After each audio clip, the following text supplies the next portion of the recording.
Hi, Britt. I can see you online. Can you hear us from in the room? Yeah, I can hear you guys. Thank you.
our November 4th, 2025 meeting because of it's election day, and ratifying the retention of contractors and consultants. Any questions? I assume most of them, if not all of them, will go to either Macy or John. I have one issue. November 3rd is kind of not, Mondays aren't great for me on that. But Jennifer, are you able to do Wednesday, November 5th, or are you not available that day? I am available November 5th, yes.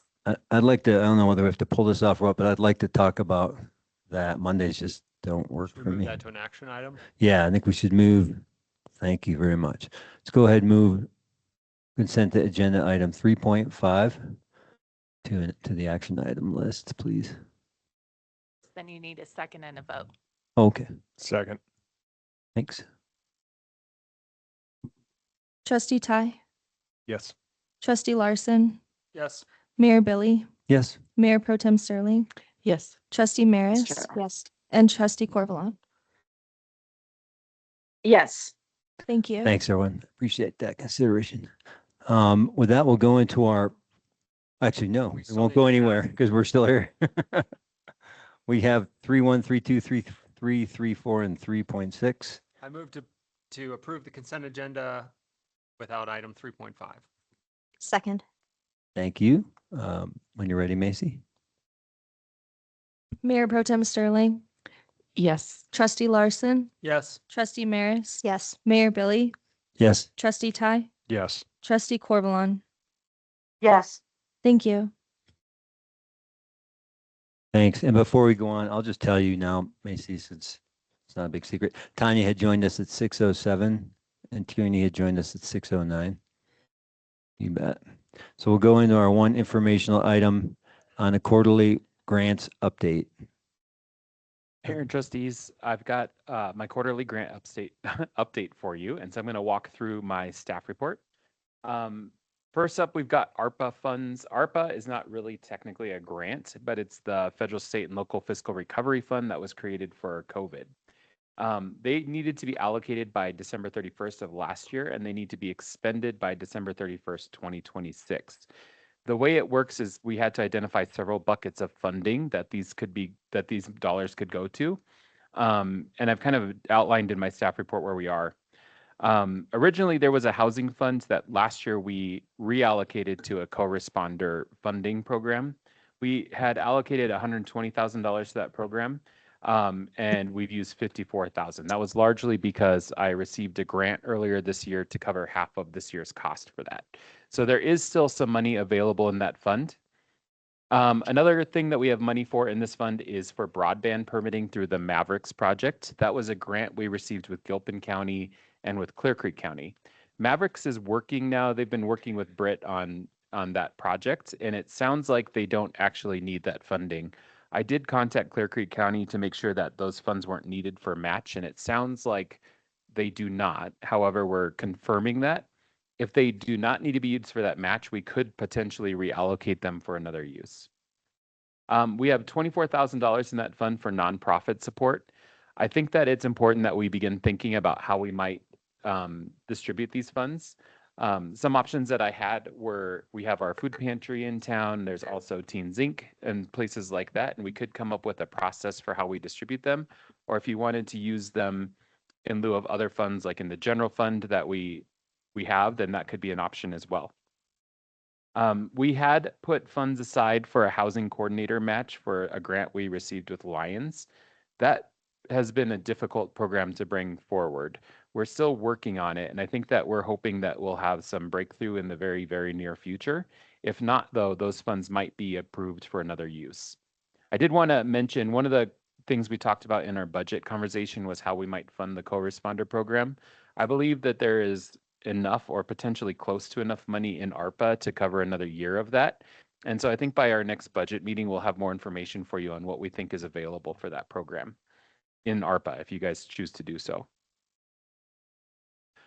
Next up is the Big Springs Egress Grant. I do want to mention that Nathan from JVA came today. He's the principal engineer on this project and on the TIP and SMS projects. He's primarily here to talk about where we're at on TIP and SMS. But for Big Springs egress, it was funded through what we call a congressionally directed spending request that we received a few years ago. We've looked at several routes that can achieve the goal of an egress from the Big Springs neighborhood. As you know, earlier this summer, we did look at two potential routes, one via Magnolia and another that could exit through Boulder County. The next step we have in this project is to hold a stakeholder meeting with property owners, the city of Boulder and Boulder County, to determine which route is the best for us. FEMA did recently give us a one-year extension to finish this project. We do have to finalize design next year, and I think we can do that from where we are. In your current budget, you'll see there's $50,000 scheduled for a local match for that, and that's based on our anticipation of what the rest of the program will cost. And as I said, this will be done in 2026. I did recently talk to Trustee Corvalon, and we're trying to coordinate a field hike of the proposed corridor before the weather really gets bad. So that is something that we would like to do. Transportation grants, CDOT, TIP, and SMS. Maybe what I'll do is I'll introduce this, and then Nathan, if you had anything to add, maybe we could do that. But essentially, these two transportation grants do a couple of things for us. One, the SMS grant is really focused on crosswalks in town, and then some minor improvements to some sidewalks where we have crusher fines and things like that. That one, Nathan and I worked on schedules for both of these. This one is about ready to go out to bid. So I think the plan generally is that we will put this out to bid, and then we'll start it probably looking like really early in the new year. The TIP grant is a little bit different. It requires a little bit more concrete work, and it's a little bit further behind, but not dramatically so. I think we're thinking that we're going to be bidding mid-November, and then this project really needs to happen when it's nice outside. So there will be some construction in front of Town Hall. That's probably the primary impact, and so that managing like access to businesses and things like that is going to be an issue. But I think what we'd like to do is try to get that work underway as soon as possible so it doesn't impact summer ops. But you can see the schedule right there. Nathan, do you want to talk at all about where we're at on those, I guess specifically on SMS, but also maybe a little bit about TIP? Do you want? Yeah, if you want to come up to the.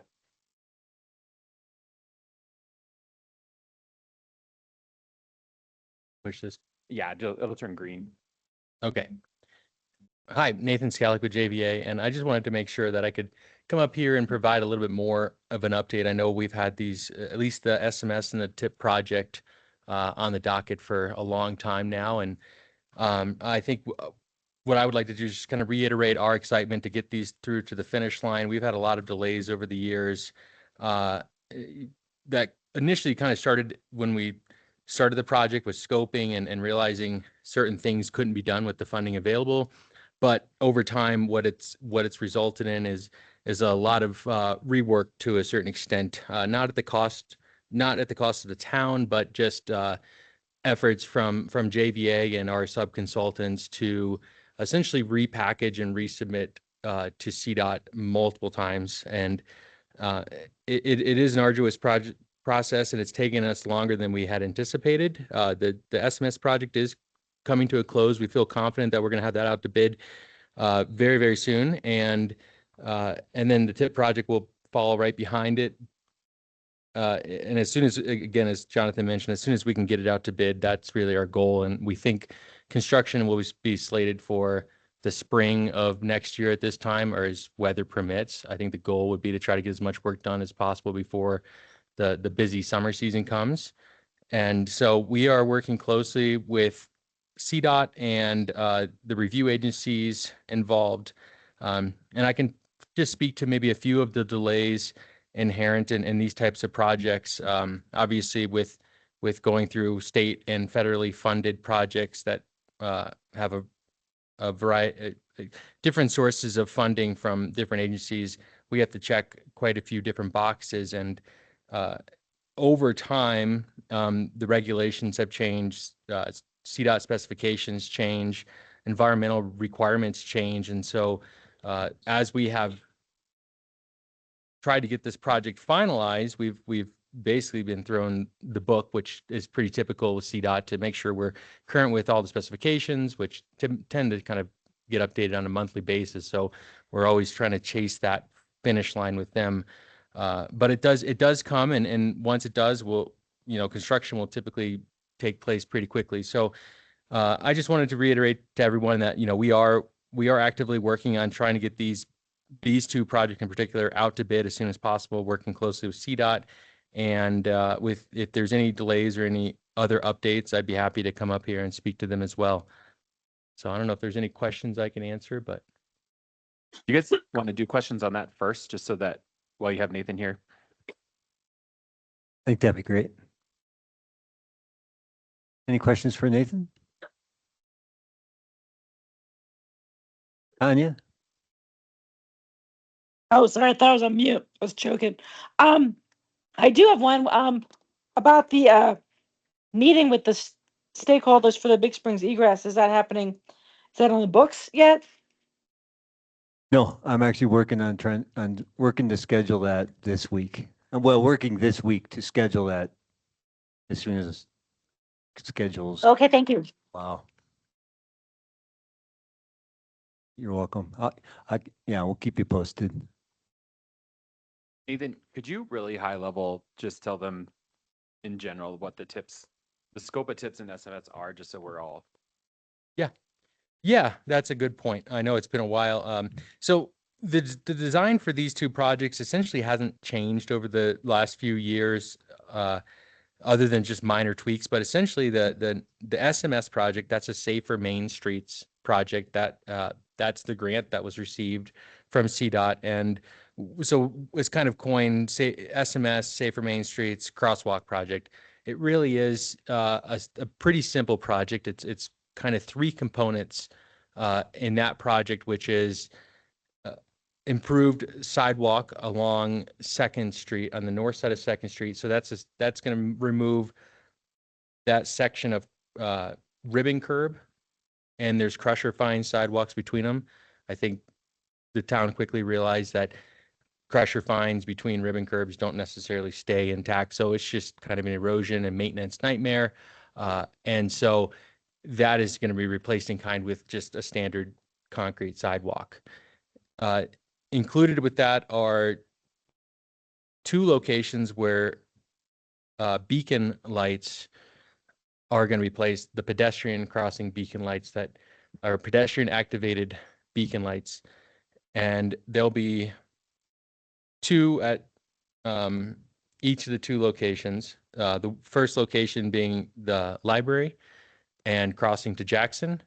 The second location is at the visitor center parking lot, crossing over to Crosscut, essentially.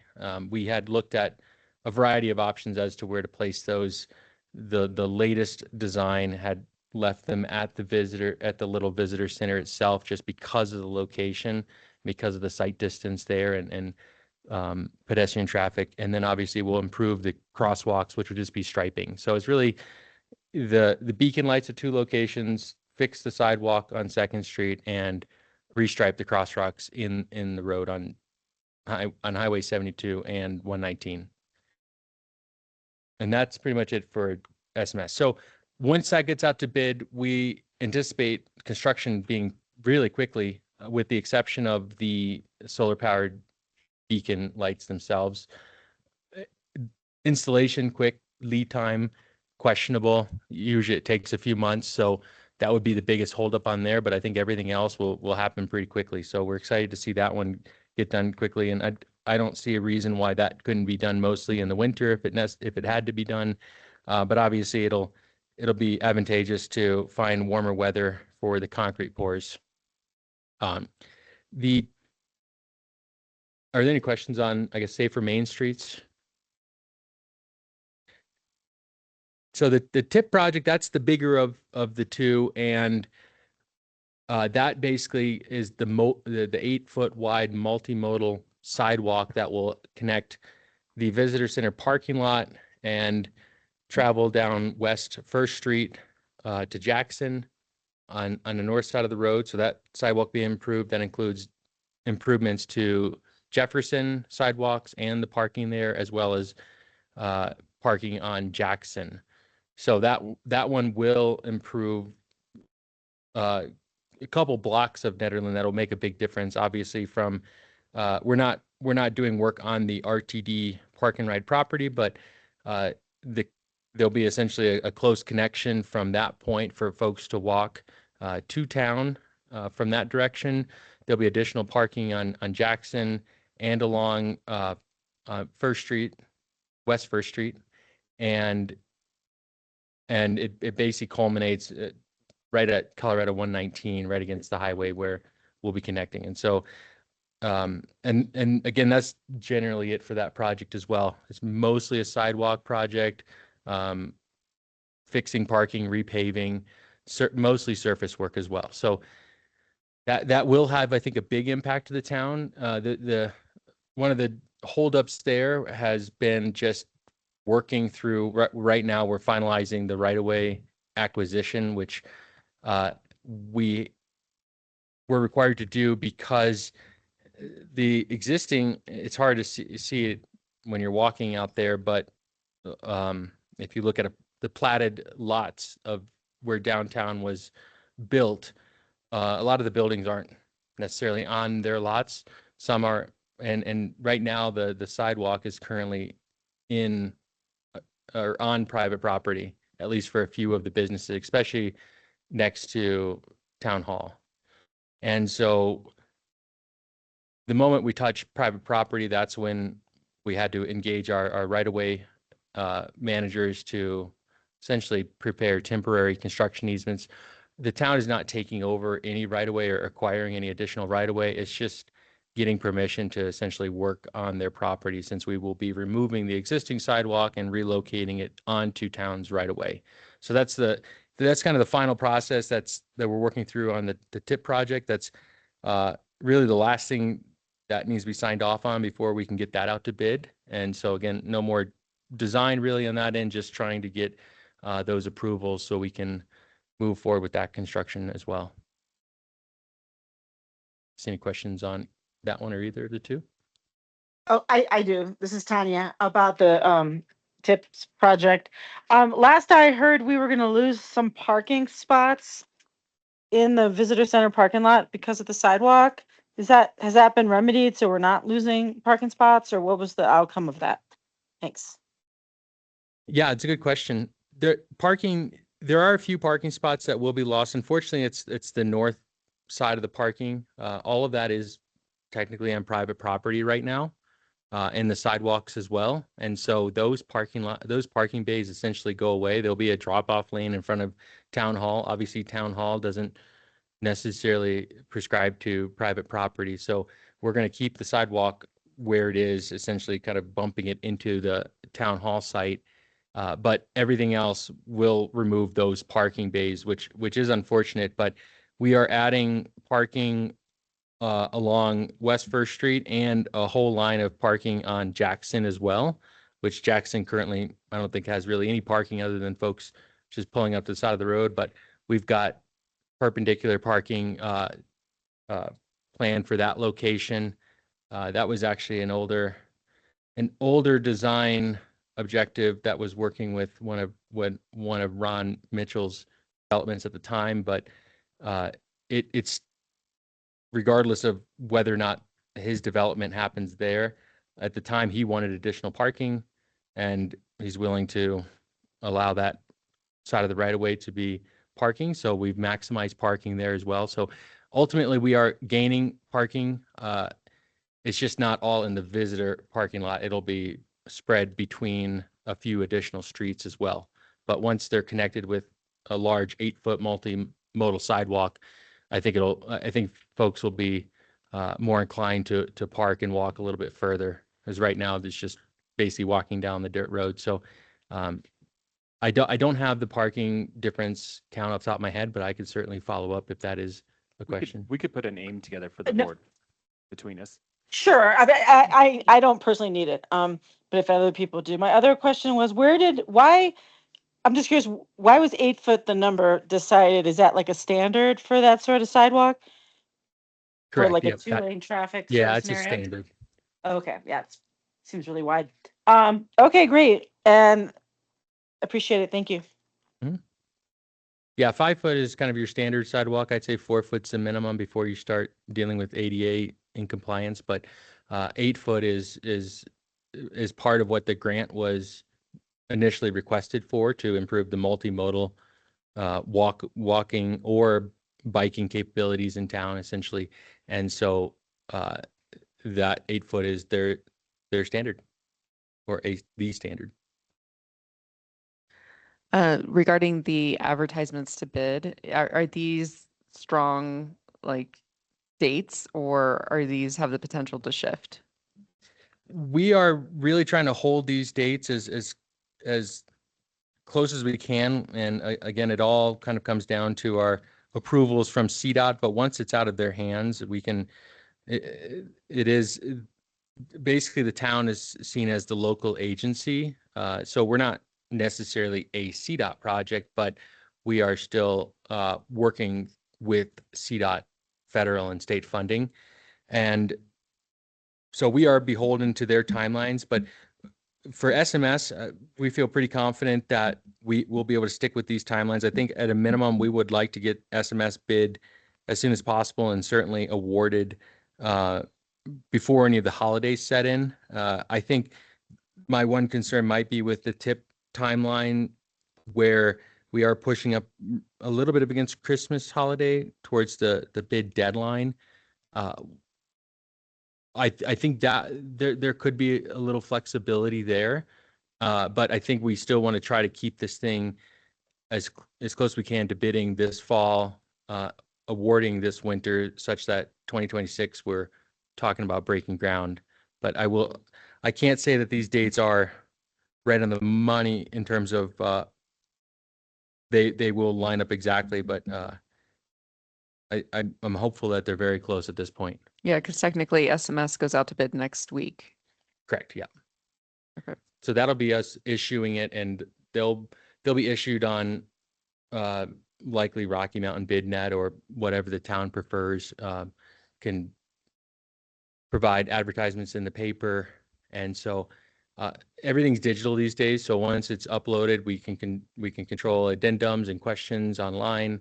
And I think I would like to follow up with probably Jonathan offline in terms of the actual meetings for the pre-bid meeting for contractors and site visits as well. Make sure that those dates hold. But other than that, I think we should be pretty close. And if anything does change, I will certainly provide an update on those new dates or timelines.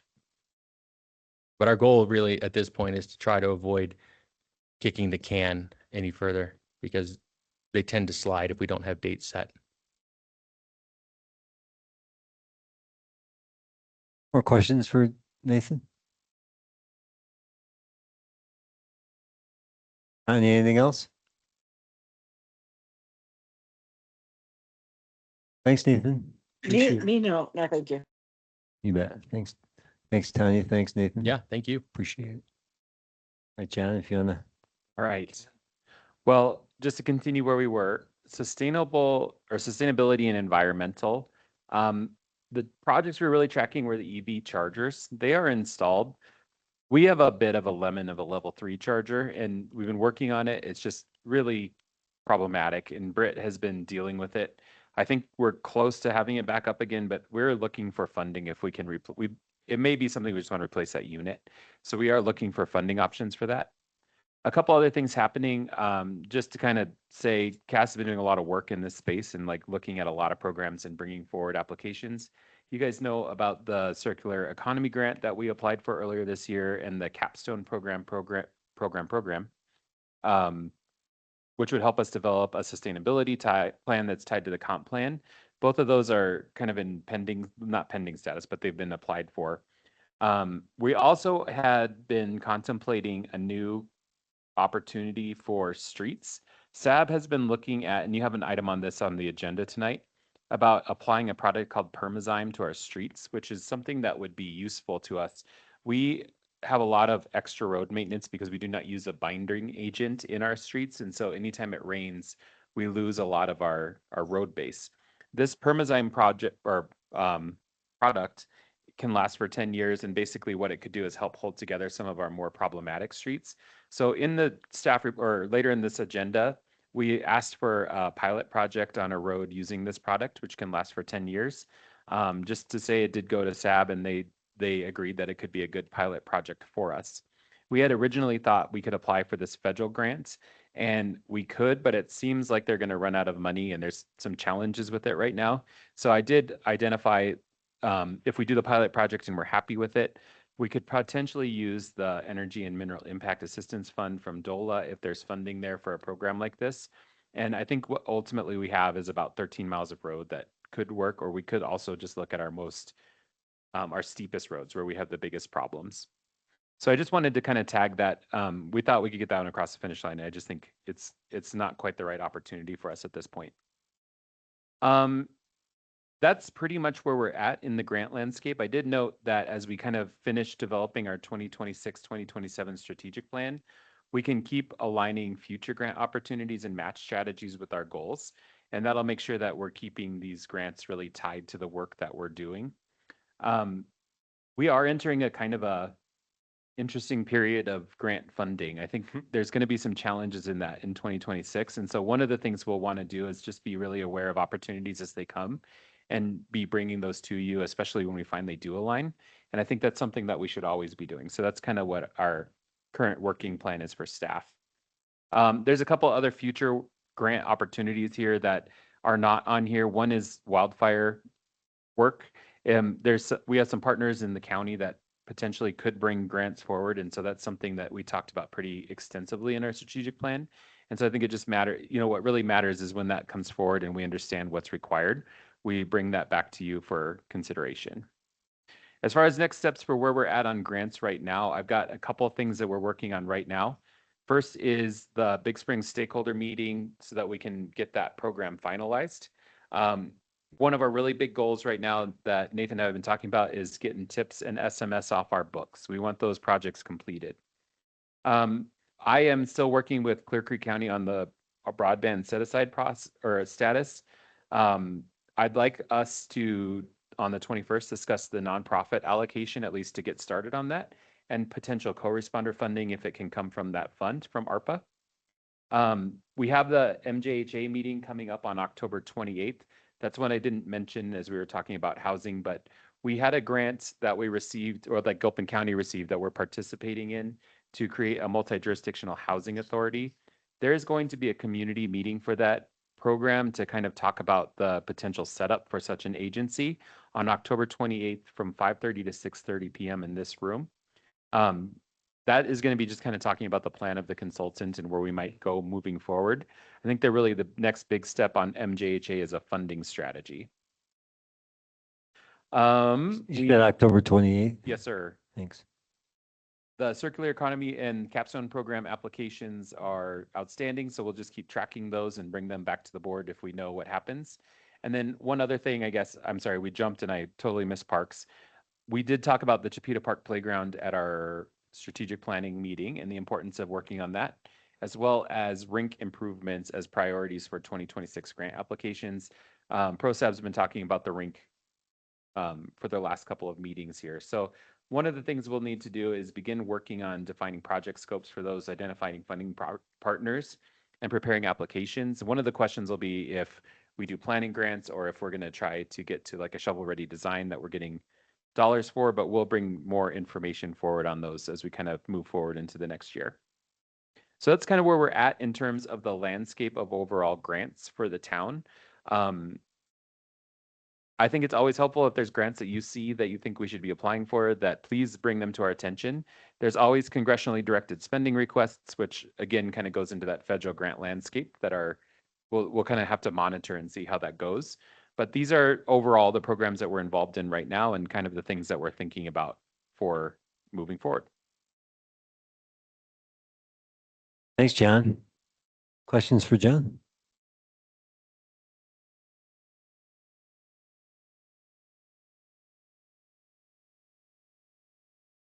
Tanya, any questions for John on the other grants?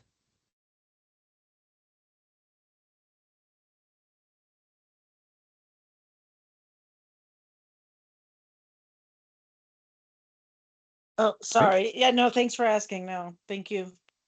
You bet. Well, thanks, John. We appreciate the update. Look forward to the next one. With that, we'll go into our first action item. It'll be first of 5 action items since we added the one, road stabilization grant application, which you touched on earlier. Yeah, so I'm gonna present that. And yeah, thanks, John, for giving that background there. This really is just the pilot project aspect of it, since the grant, it doesn't really suit what we need. So we didn't really realize that until later on. It has no match, but the minimum funding requirement, I think, is $250,000, and the total quote for all of the Permazyme product to cover all of our roads would be about 100,000. So it doesn't even meet like the minimum funding requirement for that DOT grant. But as John said, there are other options out there. So tonight I'm just going to be talking about this pilot project. So Permazyme is a product that I identified that seems more environmentally friendly than a lot of other road stabilization options, such as magnesium chloride, salt, and different types of non-organic polymers, which are usually petroleum derived, and all of those things present potential impacts to our environment. This one could have impacts to our environment as well. However, the fact that it's organic enzymes and a lot of its applications in other parts of the country have shown that its impacts are minimal. That being said, we still would like to know what it's like on our roads, if it's going to last the 10 years that it says it will. And for that, we need to do a pilot project. So the company actually suggested that we test 2 miles of our roads. And we are, I think we're still talking about which 2 sections, but originally Josh had identified sections on Alpine Drive and Navajo Trail as being pretty challenging sections of road, and thought that those would be the most advantageous to test.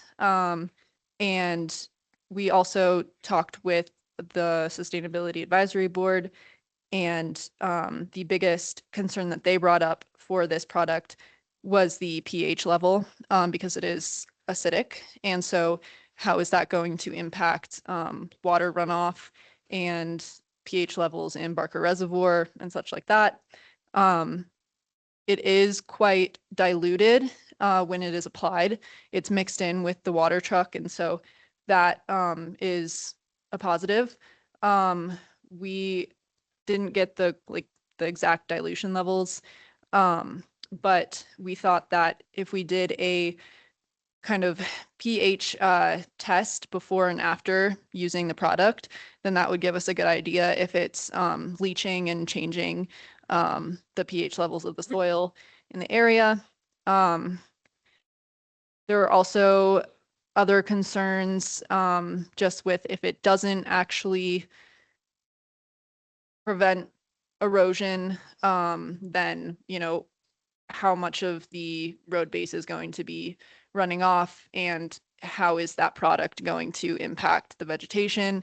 So obviously testing it in areas before doing all of our roads would be good for us to determine if it's actually going to work in the in our most challenging road sections. So there is funding in the streets budget for dust suppression that we could use for this pilot project. That covers the 2 miles worth of Permazyme, and the Substrata is the company that creates this product, and they would come out on site and be there while we apply it to make sure that we're applying it correctly, but we would be able to use all of the town's equipment, so we don't have to pay for any extra equipment there. And Josh, he is out this week, but he is fully aware that we're presenting this and bringing this to you and is on board. And yeah, that's really all I have to say about the pilot project. And just the question that we're asking is, does the board approve pursuing the pilot project for testing permazyme on 2 sections of road, and then not the second part about applying for the grant? Thanks, Cass. Clarifying questions for Cass? And this has got to be, anything's better than mag chloride, right? Yeah. Okay, I feel pretty safe about that.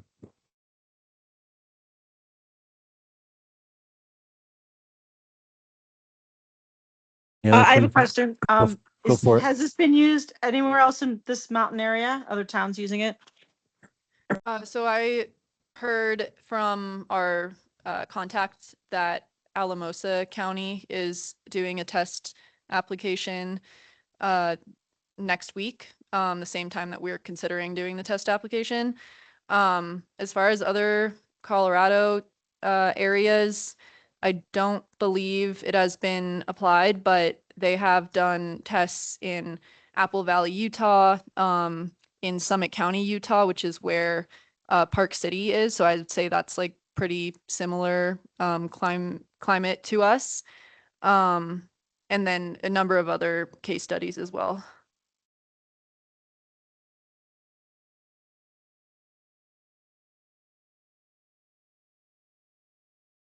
More clarifying questions?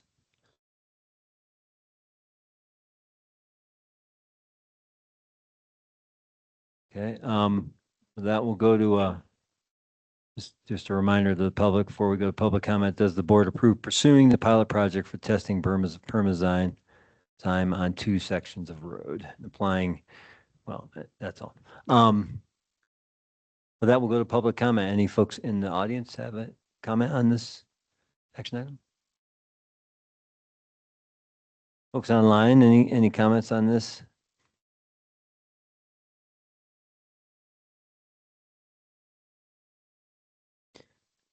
Seeing and hearing none, and we'll bring it back to the board for discussion and a motion.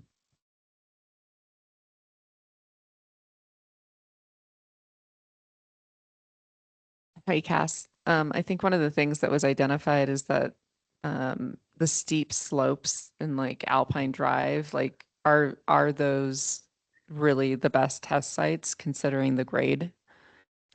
I think the reasoning for the testing was just to make sure that it holds up on the steep sections of road, because that would be where we'd be most concerned about it, about the road base eroding, since that's what we've been seeing.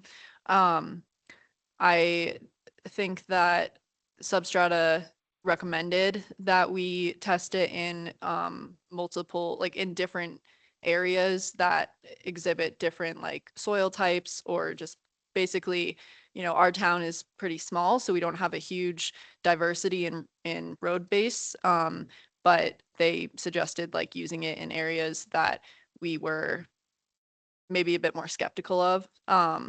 They also suggested using it in an area that got the most traffic. However, we can only really afford 2 miles of testing. They recommended 3. So that's kind of why we thought about the steep sections, but I know that Josh is definitely open to suggestions on location. Okay, gotcha.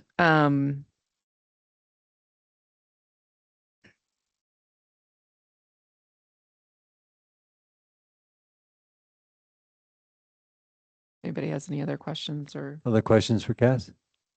I Or have just one discussion? Yep. more. Just assuming this has been environmentally vetted, it says it's eco-safe, so, I mean, that's the worry. Nobody's come up with any adverse reactions to it? No, there hasn't been, from what myself and members of the SAB have like researched. We haven't found anything that was concerning in terms of environmental impacts. The kind of a really good indicator is that on their safety data sheet, they do not require much PPE at all, which is an indicator that this is like fairly safe for humans to handle, and therefore, you know, safe enough for the environment. Yeah, so Yeah, that makes we will. sense. Yeah. mhm. Thanks.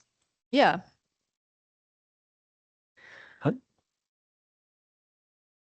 How did they talk about like the way that we monitor the pH?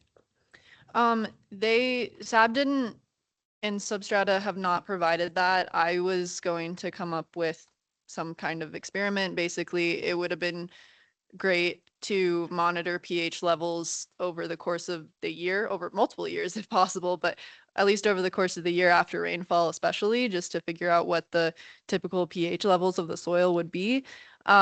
Since we do not really have that time because we do need to apply the product before the ground freezes, essentially.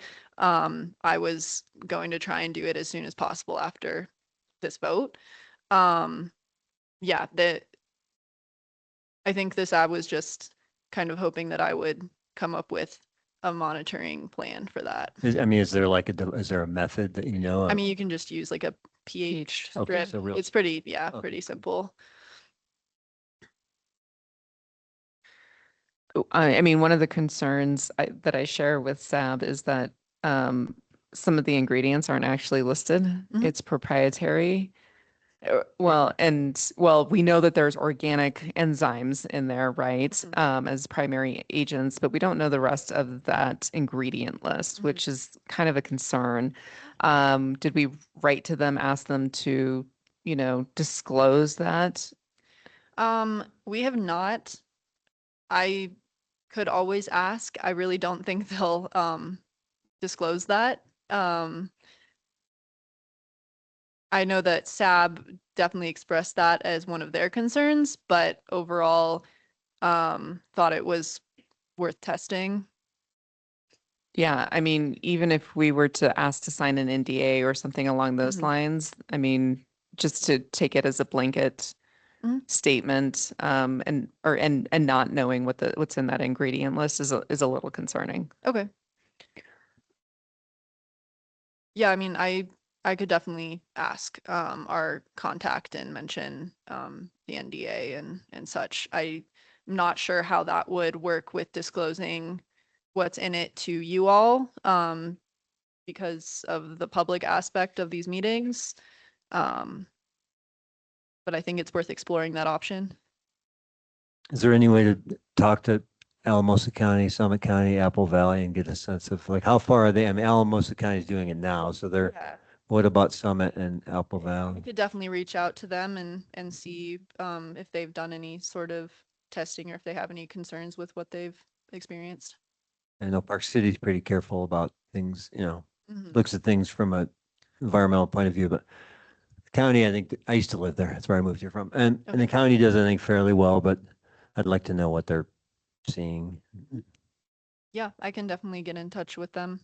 I can ask Substrata for contacts and if not, I'll probably easily be able to find their contact information.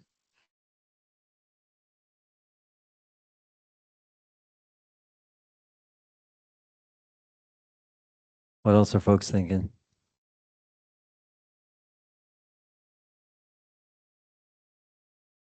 I think generally these are good concerns and issues raised. With SAB though still voting to move forward with the pilot, I kind of defer to them and their thoughts on I guess the safety of this. I know that that's not really SAB's purview, but it's like kind of SAB's purview. And I think just a 2-mile stretch seems like a reasonable pilot program, but I don't know if it makes sense to first wait and see if we can get those contacts, see if we can get more information about the ingredients. But generally, I would kind of feel like even if we can't, I would be okay with moving forward with the pilot program either way. If we wait, we're waiting until next year. Good point. If we, Yeah. this is kind of, if we don't do it tonight, we're not doing it. This has been a problem we've addressed many times over the years. We've tried different products with varying levels of success. This is something, that based on their data sheets is low risk. Based on what Cass is, proposing in terms of testing prior and after, we have our way of mitigating that risk. I think we should just go for it and try it. It's a small test project. We'll have some idea if it works, but if we think this is a problem. If we don't think this is something we need to address in general, then yeah, let's forget it. But we clearly have a problem that we need to address, and addressing that at the places where the problem is greatest, the steep areas on Alpine. If it works there, if it doesn't, we test it in other places, we don't know if it's going to work where we need it. So we test it there. So I say we go for it. Anything's better than mag chloride. I have a Bear. question about the ice and snow on it and the plowing. Is it recommended to put it on right before the snow season? Does it turn icy like sometimes pavement can do and dirt doesn't? Like how does it react in the winter conditions? Since you're putting it on steeper spots that people want some traction. I just curious. I don't know the product, that's why I'm asking. Yeah, I mean, I kind of wish Josh was here to be able to speak to that because Again. John might be able to. So this product isn't like a MagChlor that you would put on the road to as a de-icing agent. What it is it mixes into the road base at a depth of 3 to 4 inches, and it binds the rock together and the clay together and all the different pieces. So it acts as like a glue almost that glues the road together. And that's why it can last 10 years as it's mixed into that base. And so over time, what will happen is they'll plow. And then in theory, hopefully we have less potholing on those roads in the wintertime. When the trucks go out again, they'll remix it. And as that happens, it'll rebind together as they go through the process to create the road. And so over time, that's why it can last for 10 years. Is it's a part of the road base at that point. I totally agree with everything you said. And then I just want to add, like, I think the curing process is about 3 days and then they say it's good to go. So it's just adding it before like the ground freezes is what's important. And then having the winter to test how it holds up in those conditions is ideal, especially when you apply it. You do need to regrade the road because you're tilling up the soil and mixing it in. And so then you're regrading it, you're compressing it, making it flat again. And ideally, what we should expect is that those, washboard potholes that we get from just regular rain and people driving over it are not going to happen. And then you actually don't get like large, maybe holes where water fills in and then freezes in the winter and you get ice. So that's one aspect of it. Yeah, that's what I have to say. So it can be applied and Mhm. while it's curing, people can still drive on it. They can, they recommended that they take like low speeds basically. So I think for those sections, we're gonna put up like signage, is the idea to make sure Mhm. people are driving slowly over it. maybe No, put- that will not happen. Yeah, no, I- I was I- just gonna say, I especially. can in tell you Navajo. right now, it does not happen up in the Big Springs Okay. neighborhood. Oh, I thought people drove slowly there. No. Oh, no, man. absolutely I not. used to pull people over there all the time. So like that, okay, so that could be one thing. I'm just reading through some of the like things that came out of the Forest Service of using this product, and it says that it requires a 72-hour dry cure period. Mhm. So like no rain or moisture can hit it. Right. How in the world would we try to make that happen? From my conversation, that is like the most ideal conditions, but they also know that that's not going to happen. So I think, yeah, they'll be here. And if we're gonna get a deluge of rain, I'm pretty sure they would say like, no, we can't apply it right now. So we might need to push it till later. And it might be that we don't get the weather window that we need to apply it. But the other aspect of it is once they ship it to us, we have it. And so we can figure that out. One of the things I would converse with Summit County, Utah, is that the board minutes note that a couple of areas where this was applied is not acting how it should. Okay. In other words, there's an application, like it's very sensitive in terms of how it's applied. If it's the wrong soil or like the rain or whatever, what's being reported is that it makes these surfaces extremely slippery. Oh, And okay. especially in these mountain road areas, like I walk these during the winter time and we do not need any more slipperiness. And so I would that would be more of a No. concern. of a of a safety concern as someone who walks those trails and those roads very frequently, and who's someone who has walked them with Trustee Corvalon. So Wait, you're saying the Summit Park County is saying it's making the roads slippery? that there is the miss or wrong of like a mix of soils, like if it's a Oh, wrong mix of boy. soils. Oh boy, equals I think we really- shouldn't test it But- on the but the- steepest parts then. But I Yeah. think I don't think that's smart. Which I would just- ask us to just do a little bit more data collection on that. same. Because those roads in Big Springs, they are extremely, I totally get it. And I totally understand like Trustee Larson's concern of like, we've tried things and they haven't worked, but that becomes like a real safety issue if those roads become extra slippery. So I would just want us to, That's also where I used to first go when it would snow. As a police officer, like that's where cars were off the road, like immediately. Yeah, and it's high consequence too, from when you do slip off, relatively.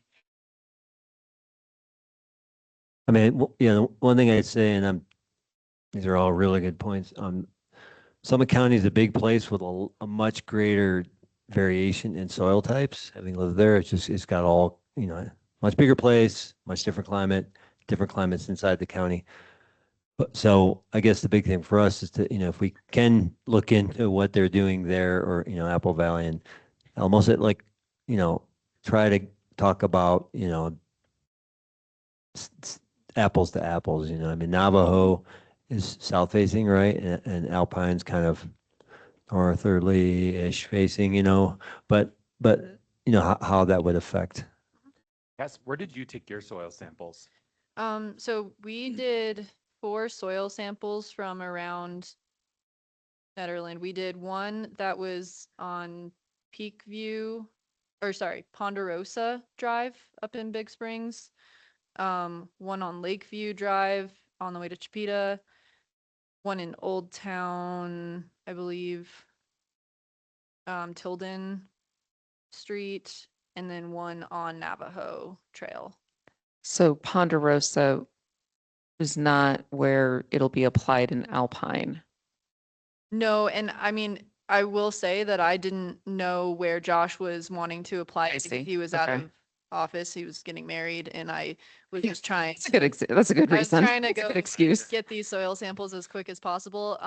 In our meeting with them, they did say that all of the soil samples were very similar to each other, and I think it's because we use the same road base everywhere in town.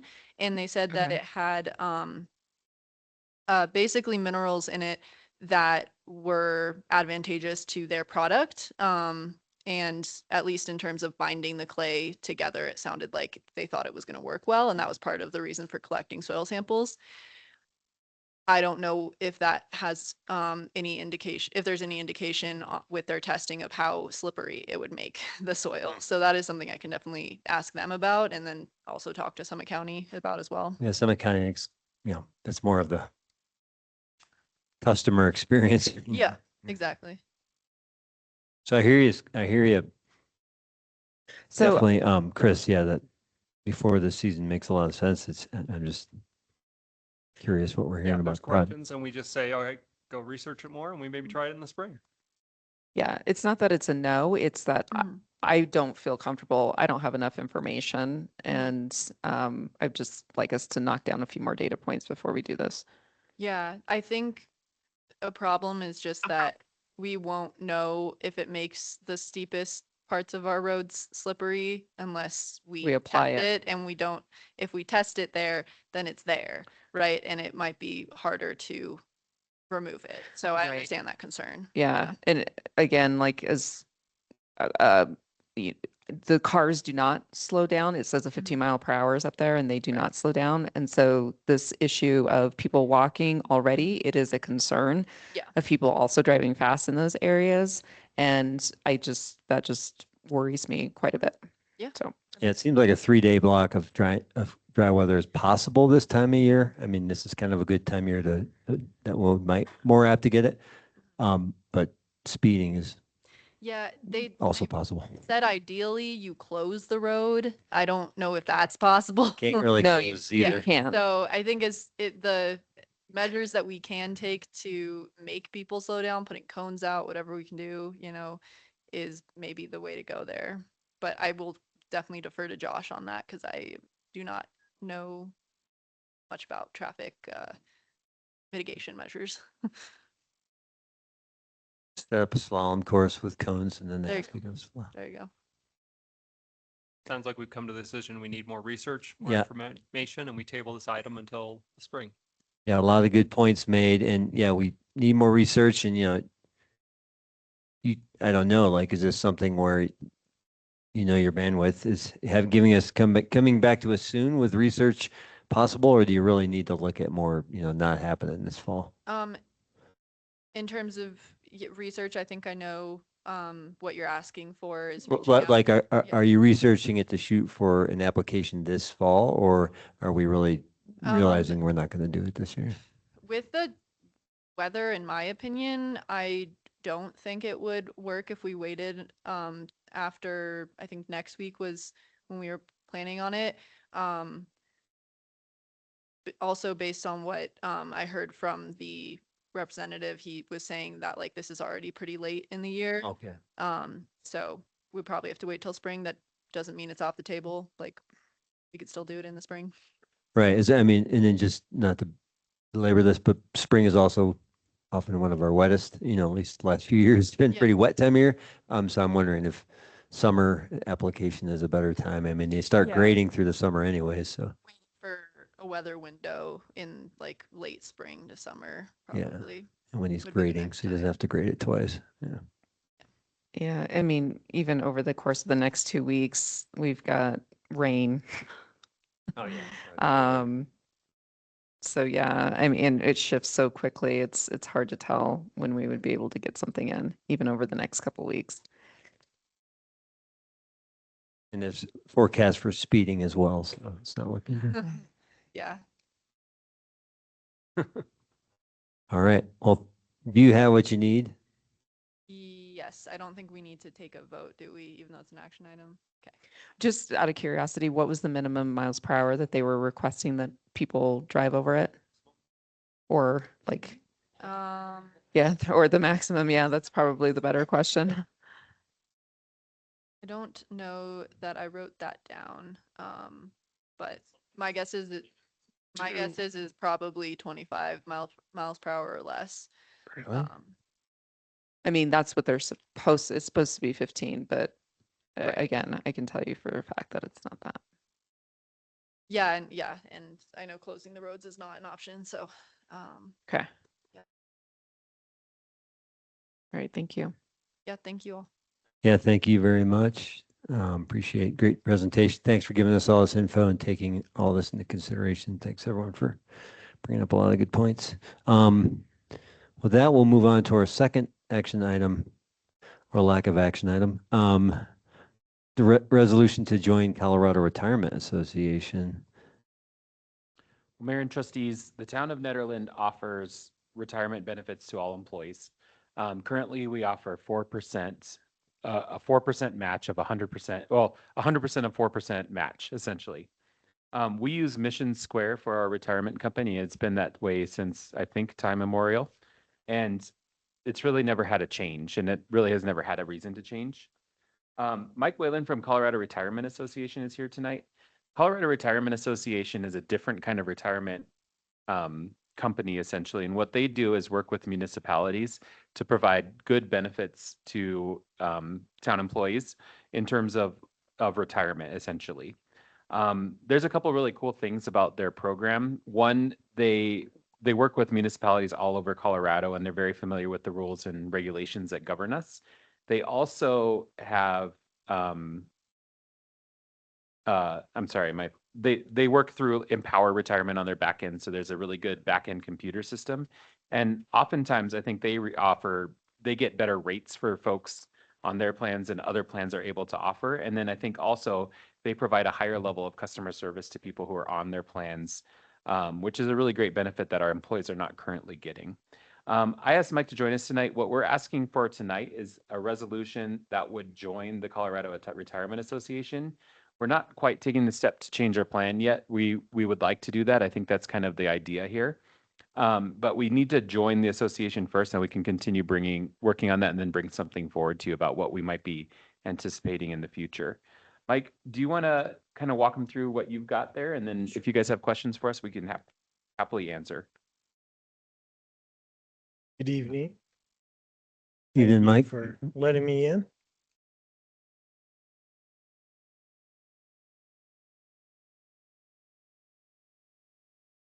Is it Mike or Michael? I heard, I I heard go by both. Mike.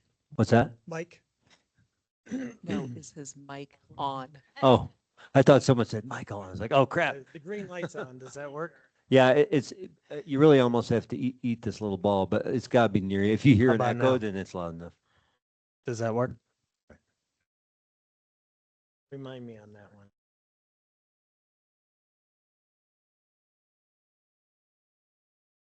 I can share, correct? Yes.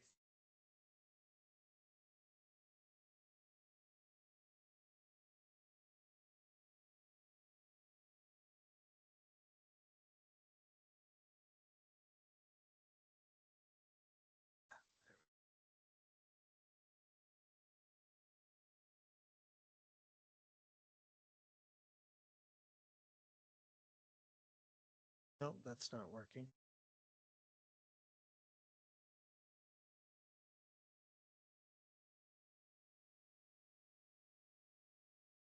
Just picked the wrong window.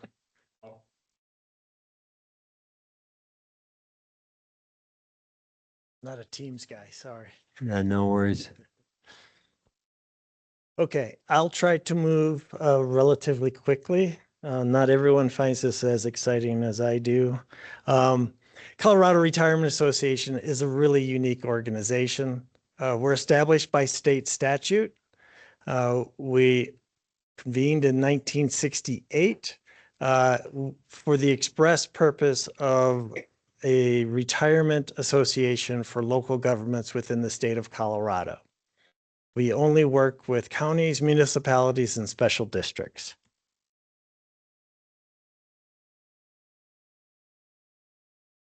Our mission statement. We serve as the plan administrator for two plans, a 401A money pension plan, money purchase plan, and a governmental 457B deferred compensation plan. Those may or may not sound familiar to anyone, and that's okay. We are, like I said, the plan administrator, 50 plus years of experience. We do the plan assessments, plan recommendations. We've been working with staff, looking at different options.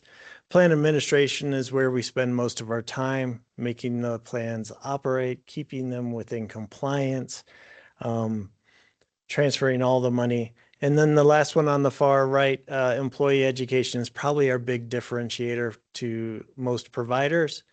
We've got a team of 8 client service managers that work in the field, spend a good chunk of their time in on-site at an employer's location doing group meetings for education and individual meetings for counseling and retirement planning.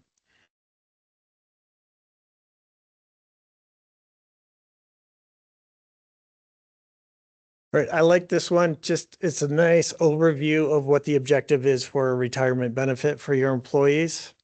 Left to right is the transition of a career. While you're working, you're making contributions. Those contributions are invested, creating earnings, creating a balance that is meaningful for retirement. So one day we don't have to get up and go into work. We can reverse the pumps on these accounts and have monthly income while in the later half of your life, right? So 60, 70-year timeline here. It's a long game is the takeaway from this. Association origin, mentioned earlier, Colorado revised statutes. We are a nonprofit retirement plan administration. That's extremely rare in the financial world. There's no commissions, no proprietary investments. We go off the shelf investments you can find anywhere, no shareholders to behold to. We're currently at about 250 employers, 52 of the 64 counties, 60 plus. We're really 70 municipalities these days, over 125 special districts. We've got 35,000 participants in the association, about 8,000 of which are retirees. Those are individuals who are no longer working and have kept their money here. They may actually be of retirement age, or they could be mid-career and simply haven't moved their accounts. Either way, we take that as a good sign that we're doing something right if they're deciding to stick around after they leave. We're 2.5, we're actually closer to 2.9 billion in assets at this point. Our main focus is economies of scale through central plan administration. We take all of those assets from the different employers and their plans, gives us access to very low cost investment funds, high grade institutional funds. The lower the investment cost, the higher performance for your employees. We are a multi-employer plan. So all of those employers use the one 401A plan and or the 457 plan. They can customize those plan designs using a participation agreement. So the town will define who's an eligible employee. What are the contribution rates? Is there a vesting schedule for this? There's 18 different features between the two plans. And we do that all at no cost to the employer. Here's our two plans again. Customization is really the key piece to a lot of our employers liking it. Each employer controls the benefits. You can change those benefits at any time. You're not locked into a particular time frame. And you can even differentiate if you need to between labor units.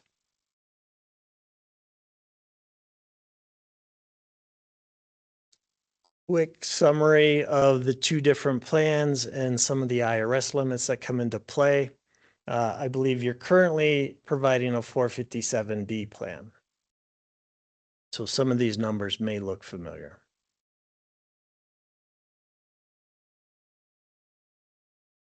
All right, here's the 15 items for the 401A participation agreement.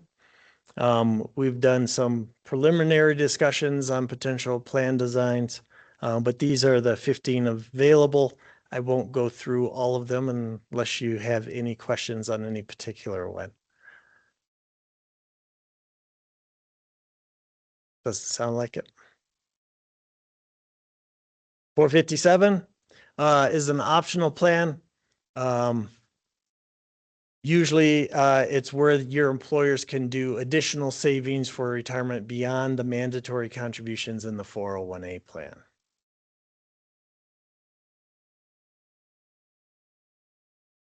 Here's the three features to the 457. Pretty straightforward. All right, so here's some graphics on your current situation. The town is on the right. The resort is on the left. You have two different plans merging and two different benefit levels. So trying to fit those two into the new structure of a 401A and or 457 can be a little bit different. There are some different rules to the 401A. It's mandatory contributions, mandatory participation. State statute has a minimum 3% contribution by the employer and the employee. So it's a shift from a voluntary plan to a mandatory participation plan. So preliminary designs are meeting that mandatory 3% contributions, and then offering a 2% discretionary match on top of that for employees that want to do it more than the 3% mandatory. They can do that in the 457 and get rewarded by the town for that additional 2%. Okay.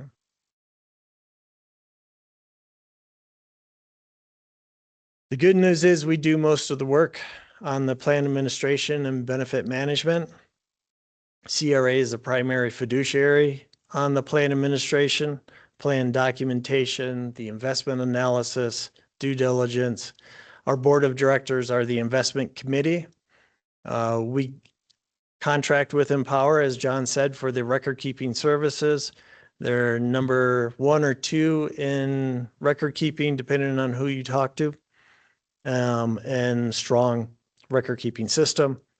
All of our counselors are industry certified. And so we take care of all of these features that now the town doesn't have to deal with. Here's a fairly comprehensive list of fiduciary duties for plan administration. The good news on this one is these are the 3 that the town really has to deal with after joining CRA.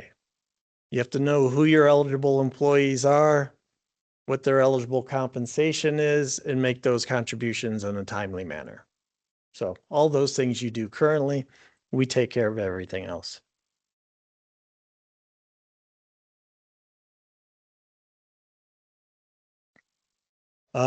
We think we're pretty good, but we don't do it alone. We bring in specialists.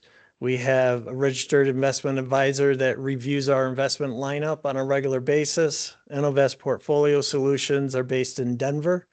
They're one of the first fee-based investment advisors. They're not a commission-based.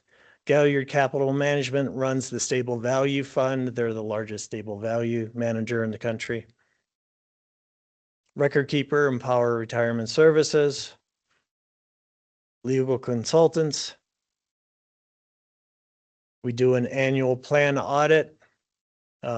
We use Plant Moran for that. All of these services are covered by the association. Nothing, the town would not get a bill for any of this.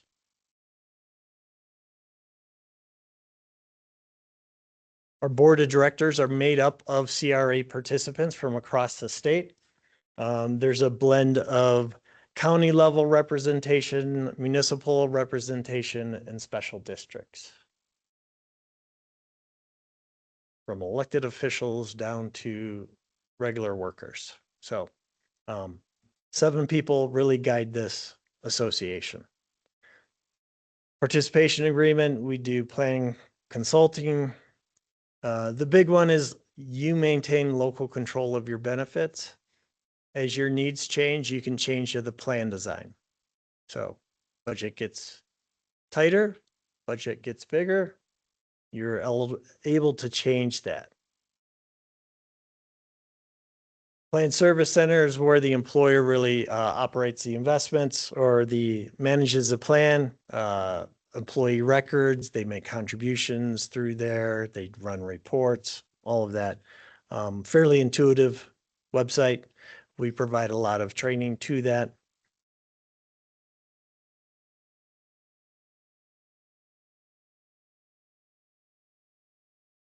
Technical support. Within the office, we have an operations team of, I believe there are 6 or 7 now.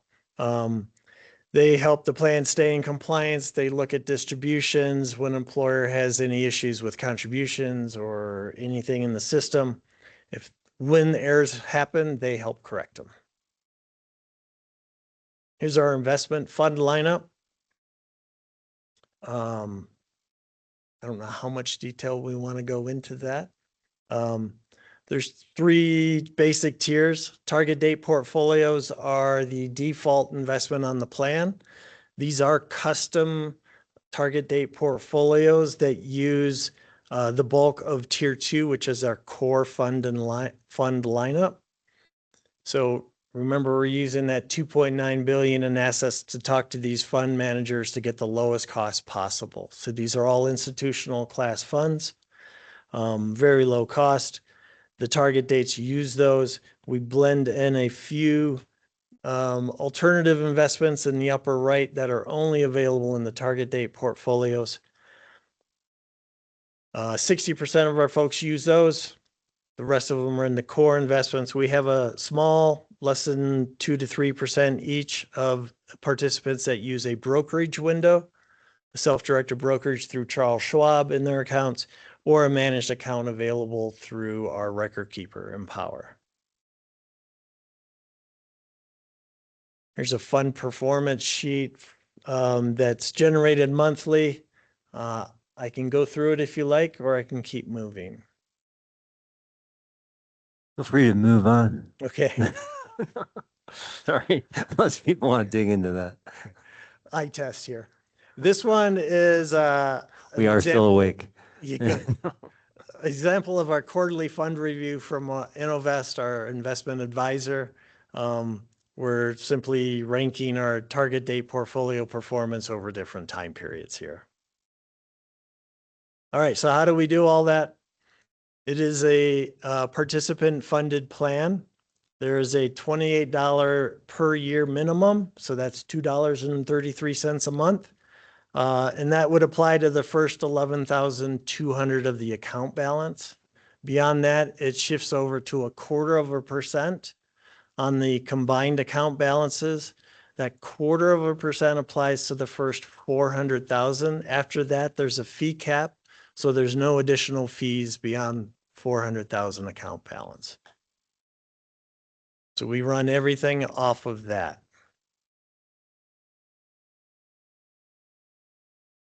Which I believe is lower than your current plan. So, education is a big piece for us, that client service manager field team. We break the career up into 4 stages. Each stage has their own interests and concerns. And so the conversations pivot to where you are in your career and what your interests are. Employee education, our group meetings are customized. They cover a broad range of topics: financial wellness, retirement planning, education and counseling on budgeting, literacy, a whole bunch of topics.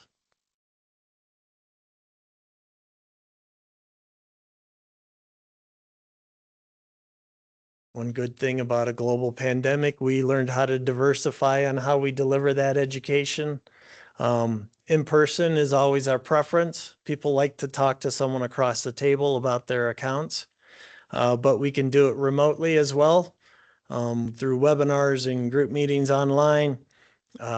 We find our participants are more open to video meetings nowadays, so that's nice. They don't have to wait for us to be out on site if they don't need to.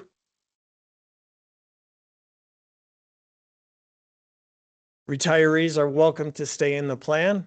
As long as they have assets in the plan, they're still a plan member, an association member. So they continue to get counseling and education.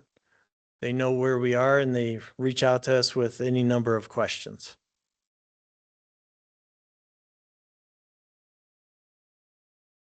Again, a review of our fiduciary responsibilities. And that's it. Tim couldn't make it today.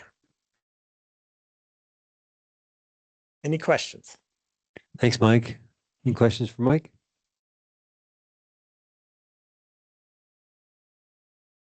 Tanya, any questions for Mike? Yeah, just about the whole thing. It's like, I guess, an investment company in a way. What are the returns annually?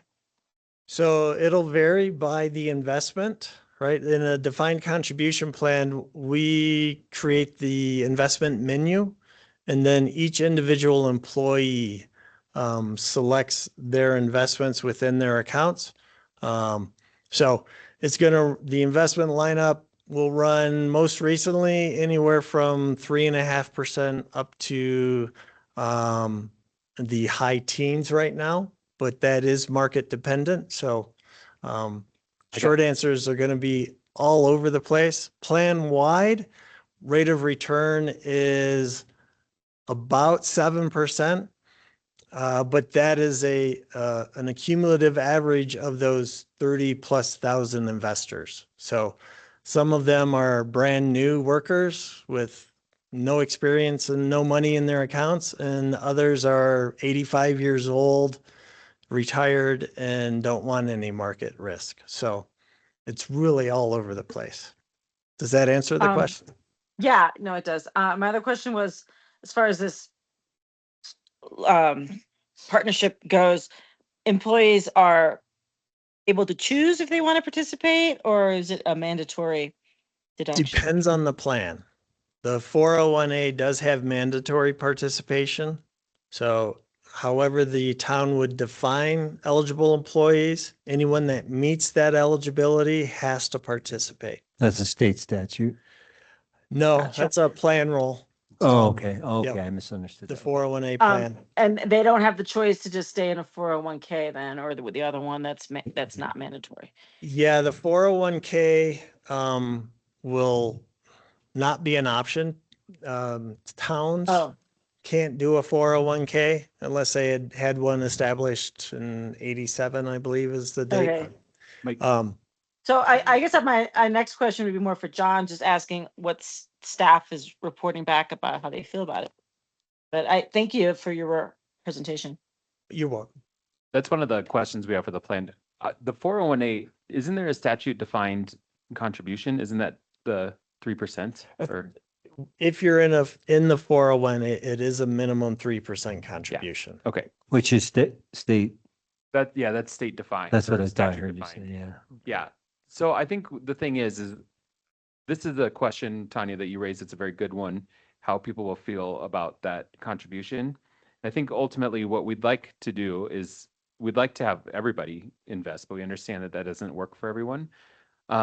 We are trying to build a program that is successful as we move into the future. And so that is, the 401A plan, having the kind of the strategy that Mike outlined is something that we have been talking about, but I do think it's something that there's probably varying degrees of how people feel about that across the organization.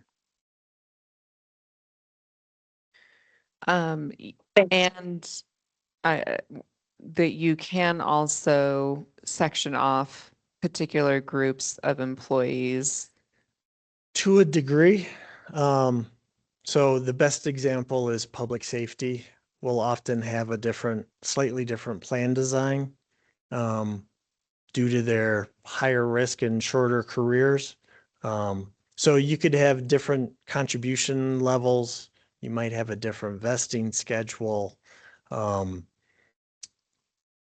We wouldn't encourage you doing it for every department. Most employers will have one plan for everybody. Right, but also a part of that are basically our thresholds. So if you're over 30 hours, let's say, then you are probably there's a mandatory contribution. But in that scenario, if you're under 30 hours, let's say, or seasonal, you wouldn't necessarily be have to contribute. Right, you would not be eligible and could not participate in the 401, but the 457 would be available. But that one is not compulsory 30%. Correct. That one's voluntary. Yep. We could still match up to the 5 in the 457 potentially if we wanted to for those Yep. folks. Okay. Oh, that's my other question about the matching. It's a mandatory town match as well, right? Yeah, we currently have a 4% match, and this would be a 5% match with 3% in the 401A and 2% in the 457, or if there's another category. But it would be something that does affect the town budget, I think. So have you guys run the numbers and found that it's feasible? I Or- think, sorry. No, that's it. Yeah, we have. I think the question is what people choose to do and what they choose to invest. But for that number, I think I wanted to tell you it's between 35 and 40,000 probably for the organization right now annually. So if we add in, okay, all right, well, that's already budgeted, right? We already have that in our budget. Yeah, Rita's got it in. Okay, in the- it's in the current budget, right? Another question, is this available to publicly elected officials? It can be. And how does that work? Obviously, I mean, we put in a lot more time, volunteer time. It may not reach 30 hours, but how does a situation like that work if we were to able to offer it to board members? So our plan was originally started at the county level, and county officials is a key definition within the plan. So an official is simply an elected official. Yep. So those individuals are immediately eligible and immediately vested at the county level. A lot of municipalities don't offer benefits to council. Some do, some don't. So it kind of comes in a little bit to each employer as to how they do it. You do have to be an employee, so a W-2, right? Some municipalities do 1099s. So it really kind of gets down to the specifics on how you all are paid and whether the town wants benefits to elected officials or not. All right, thank you. I just want to clarify real quick, John. I thought that in the last budget, we hadn't already budgeted for this potential change, but it's already been budgeted and that's included in the deficit I or said that contemplated? wrong. We have it. We have the number I just told you that we put in the budget that you'll see on the 21st. Okay, This is one of the areas that we're still working on a little bit. okay. And so that would be something you'll see on the 21st. So this would increase the deficit by $30,000 to $40,000. Potential. Well, not exactly because we match 4%. So the people who are already matching 4%, that's already accounted for. But there would be an increase in the deficit that we can make sure we detail. So it's not 30 to 40,000 additional dollars, No. it's total. Yeah. Okay. So maybe like, do you have any numbers on that of what the difference is? How does this increase the deficit? I will give you those numbers on the 21st. Awesome, thank you.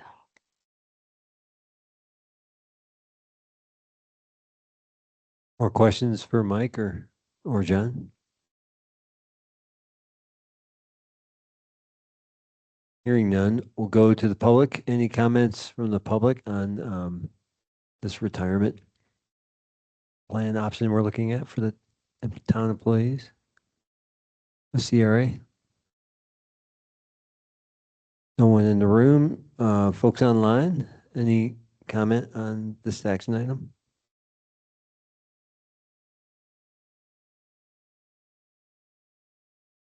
I just have a question about the vote.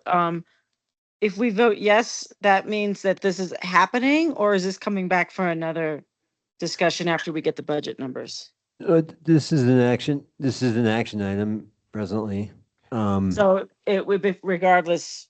Okay, thanks. We'd be joining the association, but we wouldn't be canceling our plan yet or selecting the plan. That's something we'd need to continue working on. Okay, so it's not like as of tomorrow, this is happening. It's just joining the association so that it could happen. Correct. Yep. Can you just clarify what it means to join the association without doing all the other things?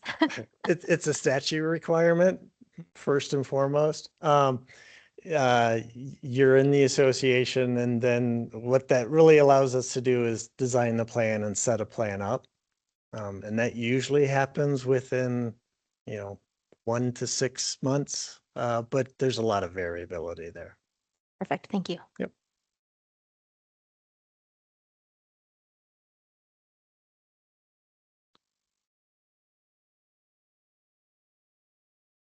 There is a proposed motion on page 49.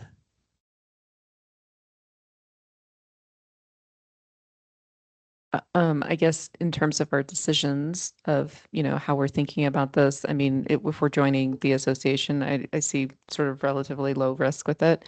I would say that gives us some opportunity, and it gives Town Manager Kane the ability to just explore different options for that we might need for some future employees. So I would be a yes on this. That seems like a no-brainer to join it and keep it open. So I move to approve resolution 2025-24 approving membership in the Colorado Retirement Association. Second. Thank you both. Mason? Trustee Ty, Yes. Trustee Maris, Yes. Trustee Larson, Yes. Mayor Billy, Yes. Trustee Corvalon, Yes. and Mayor Pro Tem Sterling. Yes. Thank you. Thank you, everyone. We appreciate it. Thanks for your time, Mike. you. Appreciate it. With that, we will go on to our next, our third action item of the evening, a resolution to approve home occupation for bakery. And I think, Britt? Yeah, it's me. Hi everyone. I'm sorry. I'm like really sick at home, so I'm gonna power through this with you all online. The purpose of this item is bringing this to you is because the home occupation use that does not clearly fit into our town zoning code. So the applicant is just seeking guidance and clarification whether this small scale home-based business is permitted use. Just to give a summary, the property owner approached the town with a proposal to operate a bakery business and requested guidance to ensure compliance with Nederland Municipal Code. Staff has brought this matter to the Board of Trustees because the proposed use does not clearly fall within code, a way that allows administrative approval. Both staff and the applicant seek clarification on whether the small-scale home bakery qualifies as a permitted use. The property is primarily used as a residence, with the bakery as an incidental accessory use or activity. Under section 16-6, a home occupation is defined as a business carried on in the dwelling by members of the family living there, up to one on-site employee, provided the residential character of the home is preserved and the neighborhood's quiet enjoyment is not disturbed. In section 16-76, home occupation regulates the home occupation uses. Such use must remain clearly secondary to the home's residential purpose, may not exceed 1/2 of the dwelling unit's floor area, and may not generate significant traffic, exterior storage, or noticeable impacts such as noise, odors, or glares. One small indication sign is permitted. Certain uses such as auto repair shops are prohibited, and any unclear case must be referred to the Planning Commission and Board of Trustees for determination. Home occupations are permitted in the MR, LDR, MDR, and HDR zones, but notably not in the central business district where this property currently lies. The central business district is intended for commercial activity. In the district, enclosed retail, eating, and drinking establishments are permitted use by right, while outdoor operations require special review. This case is different. The property functions as a residence with a home occupation because the single-family residents are not listed uses in CBD.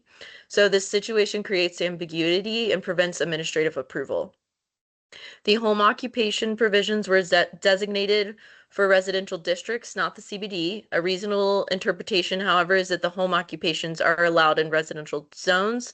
Then a resident that lawfully exists in the CBD should also be allowed to operate under the same standards. This was brought to the Planning Commission at the last meeting. They reviewed this matter and recommended approval by resolutions.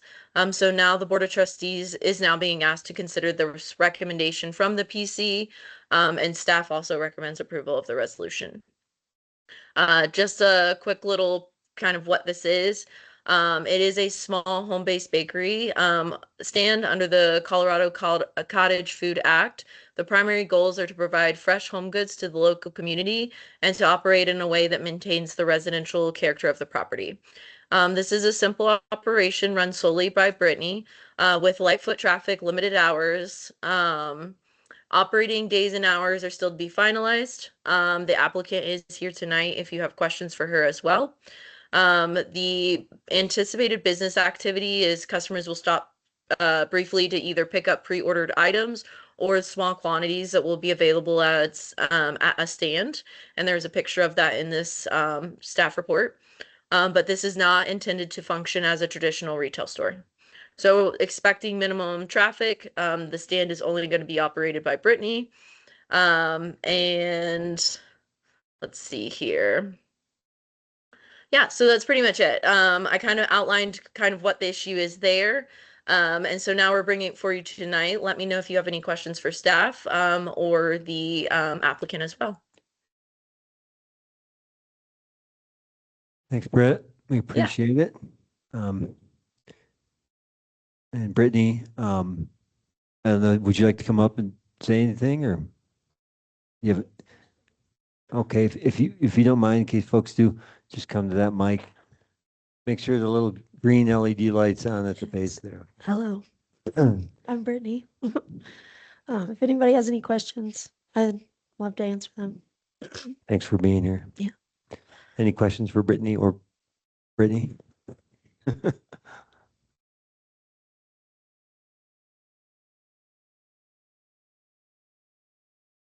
None? Okay, cool.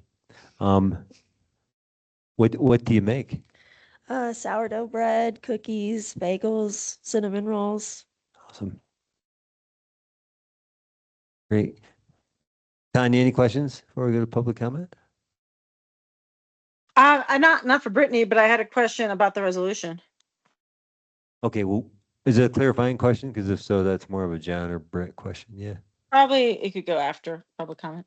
Okay. Great. Well, thanks, Brittany. Thank you. Any public comments, folks here in the room? Anyone online, public comments on this action item? Seeing none, I'll bring it back to the board for discussion. Tanya, go ahead. What's your question? Thanks. I'm just curious, I'm in favor of this, and the resolution states specifically bakery, but is there any way we could make it a little broader so that other small businesses in the CBD that are in residential homes don't have to go through this process again, somehow to include, if it's a vegetable stand or a lemonade stand or, a pottery stand, like within the CBD to allow pop-up outdoor sales just explicitly. This one just allows bakeries. So now anybody can definitely do a bakery, but could they do another, item? Pickles, like that's my question. It's very specific, and can we be more broad so that we can approve other uses in the CBD in the future?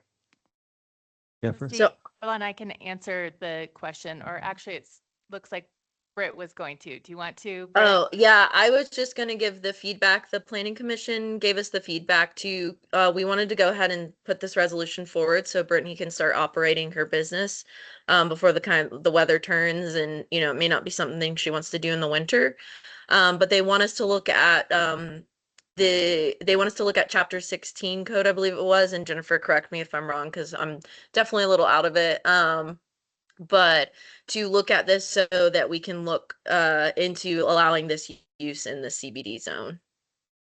And just to speak to the resolution itself, it does direct that staff takes that step to revise 16-76 to allow for other home occupations in the CBD.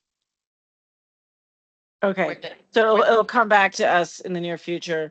Yes, to okay. it's going to be an update to your zoning code, and so it will come back as an ordinance.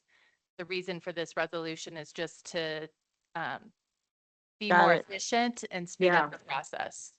Okay, great, thanks. Good point, though. Other questions or discussion? Sounds good to me. I'm also in favor, like Tanya. Any random motions? I move to approve of resolution 2025-21. Thank you. Second. Great. We have a motion and a second. Mayor Billy, Yes. Trustee Larson, Yes. Trustee Corvalon, Yes. Trustee Ty, Yes. Mayor Pro Tem Sterling, Yes. and Trustee Maris. Yes. Okay, thank you. Thank you, everyone. We appreciate it. Thanks, Brittany. Appreciate it. Good luck with this. It goes well. With that, we'll go to our next action item, appointment of new members, regular and alternate members to the ProSab. Macy?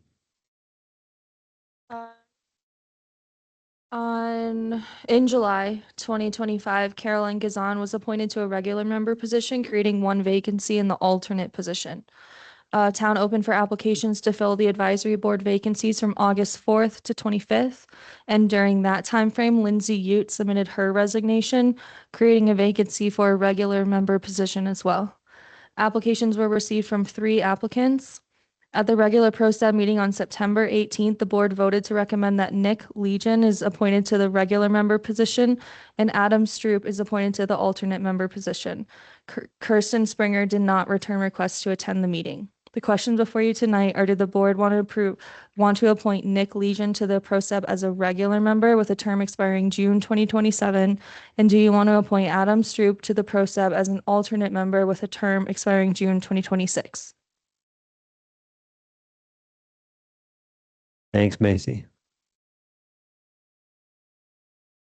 Would, any clarifying questions? Well, I guess maybe if you would, if you'd like to come step up and tell us why you'd like to be on ProStab, we'd love to hear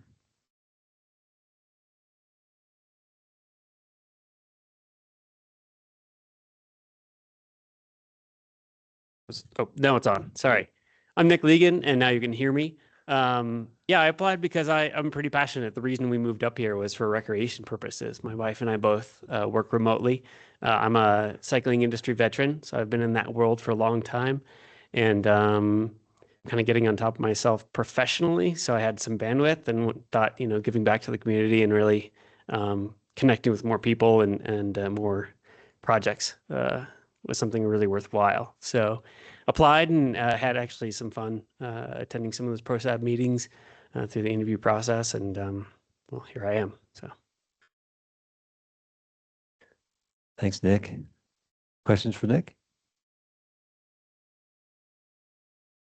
But again, thank you for volunteering and for sitting through 2 hours of this meeting before we got to. yeah, well, this was actually, seeing how the sausage was made. So it's You're good training. to learn. Learning how to use the mic is key. Yeah. Yeah. Thanks, Nick, for your time and for being here. Sure. The rest of this will be mostly procedural, I think. Sounds good. Let me know. All right. So we do not have any other applicants in the room. So any questions before we go to public comment? Comments? Great. Public comment, there is, you have a comment, public comment about Nick?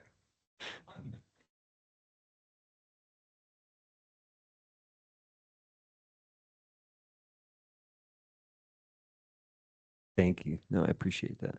So I also want to make sure I'm looking, I don't seem to see you, but Adam, are you logged on online here? If so, would love to hear from you. I don't see you, but speak up if you are. So Adam doesn't seem to be here. So we'll go ahead and end public comment. And just have discussion and a motion. And just in case you're needing to find them, the questions before the board are on page 57. I move to appoint Nick Legan to the ProStab as a regular member with a term expiring in June 2027. Second. And you ready, Macy? Trustee Corvalon, Yes. Trustee Maris, Yes. Trustee Ty, Yes. Mayor Pro Tem Sterling, Yes. Mayor Billy, Yes. and Trustee Larson. Yes. Thank you. I move to appoint Adam Stroop to the ProStab as an alternate member with a term expiring in June 2026. Second. Thank you. Mayor Billy, Yes. Trustee Maris, Yes. Trustee Ty, Yes. Trustee Larson, Yes. Mayor Pro Tem Sterling, Yes. and Trustee Corvalon. Yes. Thank you. Thanks, everyone. The motion passes. Welcome, Nick. Thanks for, Man, you Thanks sat for your through that time. 2-hour meeting. You can leave now if you want. Yeah, you really can. Yeah. we're about to start talking about a field. Well, actually in a minute. Right after our 5th action item. Thanks, Nick. Have a good night. Okay. Thank you. Good night. So John and everyone, I guess to go back to the beginning of the packet, towards the beginning of the packet, 3.5 rescheduling the November 4th meeting. November 4th happens to be election day, so we don't want to have a meeting that day. This proposes moving it to Monday, November 3rd. I just want to ask if folks would be willing to consider instead Wednesday, November 5th. Monday does not work well for me. Mondays don't work well for me. My only question for Jonathan would be, do we know what date in November the DDA is going to meet? Because they usually meet on Wednesday night. Wednesday, that was my question. Second Wednesday usually. One moment. Let me just, I can find out. Good to know. Yeah. I mean, they meet tomorrow, which is the second Wednesday. Yeah.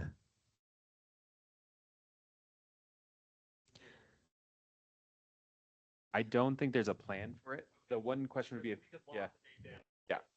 They can move around you, yeah. Thank you. I won't be here on that date. And so the other question is whether or not trustee Miller will also I be here. did ask him. He said that would be fine. Oh, okay. 'Cause on his way out, we talked about something else and then I asked him. And so, so yeah, but I don't have to be there. Ooh, So. okay. Are you okay with that? Because I assumed, I didn't assume anything, but I didn't know you'd be gone. One thing, we need to have the final draft budget presentation on the 4th. That will be the full last chance for. 5th or 3rd. Sorry. Right. Yeah. So I just want to mention that is the important thing that will be happening at that meeting. Okay. And is that an action item at that point or is that the final presentation? Information. It's just like Okay, just so- going through and then if maybe discussion, because if you guys had further cuts or changes, that would be the opportunity to make them. Okay. Okay. Sorry about that, Nikki. I didn't know when anyone's scheduled is. That's why I brought it up. But it'd be So super what's the helpful. date being proposed? The 5th? Wednesday, the 5th, as opposed to Monday, the 3rd. Okay. So if we are in general okay with that, I make a motion to reschedule the Tuesday, November 4th, 2025 meeting to Wednesday, November 5th, 2025, because To of. interrupt, but since this became an action item, do you need to? Oh my God, yes, I need to do everything, yes. I mean, So, I don't no- think there no is one- any public, but Jennifer. There's also a resolution. Oh, thank you. Okay, thank you. And so we will do public comment. Thank you. I did overlook that. There's no one in the room. Folks online, any comments on moving, Chris Kelly, and any public comments on moving to Wednesday versus Monday on November 5th versus November 3rd? Okay, hearing none. I'll go back to the resolution. Thank you. So I guess I moved, well, okay, give me a minute here. So I'd like to make an amendment to the resolution. Can you help me with the words here? probably make a motion to approve the resolution with the amendment of Thank you. the December or November 5th. Okay, I move to approve resolution 2025-23 with an amendment of changing on section 2 is hereby rescheduled to Wednesday, November 5th, 2025 at the same time and location. And then also in section 3, changing that date. Second. Thank you.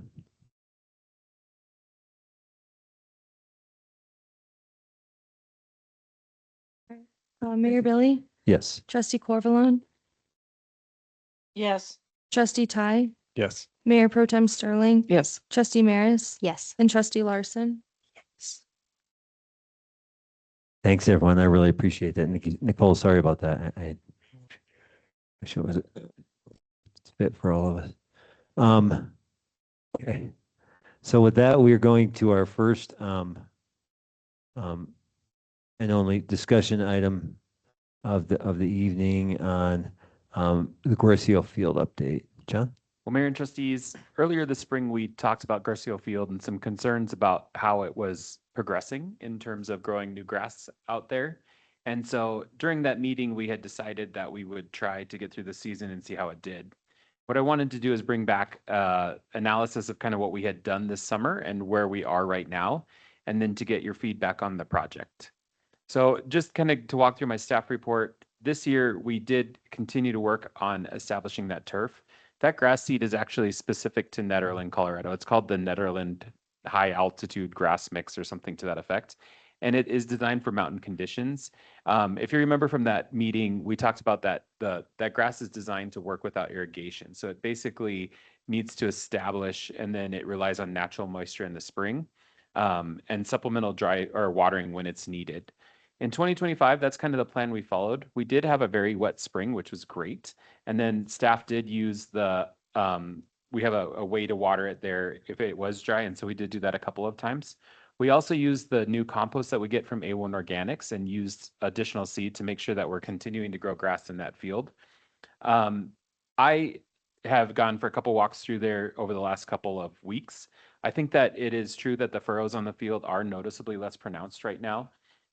Those were a feature. That's something we wanted to help retain the moisture. They designed it that way, but they are starting to kind of even out a little bit, although you can still see them.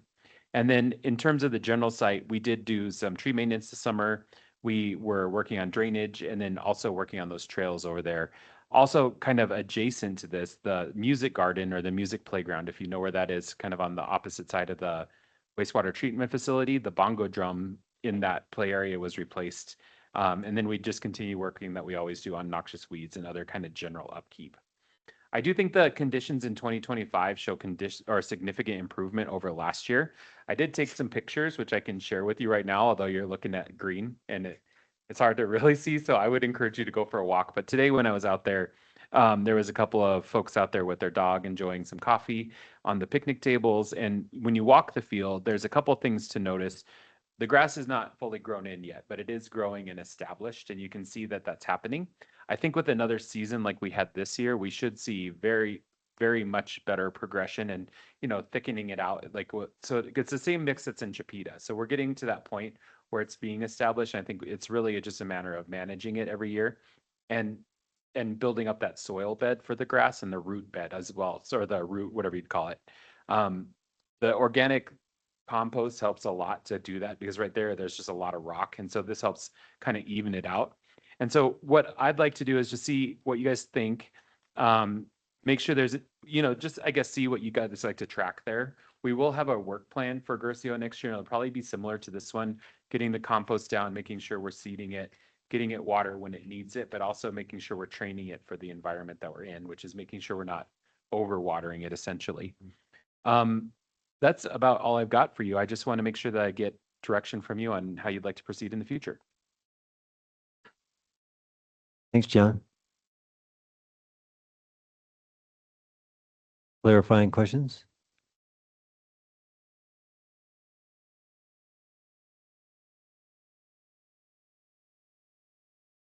Tanya, any clarifying questions?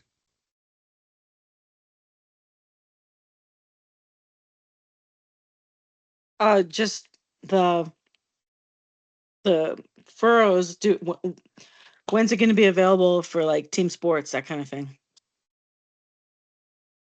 It's available for recreation now, and people are using it. I think a lot of people are going down there and walking their dogs and things like that. In terms of team sports, I think we are probably looking at. I think we need another growing season to really make sure that we get a full turf. But it's not bluegrass, it's that same Chipeta grass. So I think we are not super far away from being able to have those kinds of activities that you'd have like in Chipeta Park, the same kinds of things. But I do think that that's something that's a reasonable goal for us to be working towards here in the very near future. And events, Yeah, it's NetFest type events. Yeah, I think it depends on the event. I think that's one of the things we want to be careful about as we move forward. All of our turf is very difficult to grow here. That's a fact, is just mountain turf is difficult. And so we need to be just judicious about what we allow on the grass and make sure we follow good rules. But I think right now it probably is a space that could be used for that now potentially. And I think after next year, as that grass grows, the more it is allowed to establish, the more it'll hold up in those conditions. Okay, thanks. And thanks, Tanya. I appreciate that you kind of encourage us all to go look at it. I did go spend time on it today. I actually met John down there and walked the perimeter and walked across it in several places and spent time on it. And yeah, definitely when you stand, especially on the I guess we were on the west side. But if you stand on the west side, probably east, and you look to the east or west, you can see kind of those lines of the furrows. But as you walk through it, I expected it to be worse. I hadn't been in it in a while, but it seems like it really is kind of leveling off. There's definitely a spot where it's a little worse on the south side, I think, but most of the rest of it is leveling off pretty well. So it seems like it's coming. It's been a slow process. I guess we figured it's been just over 3 years, but it does look like it's taking. So Okay, good. appreciated the invite. I wouldn't have gone down there if you hadn't encouraged us to.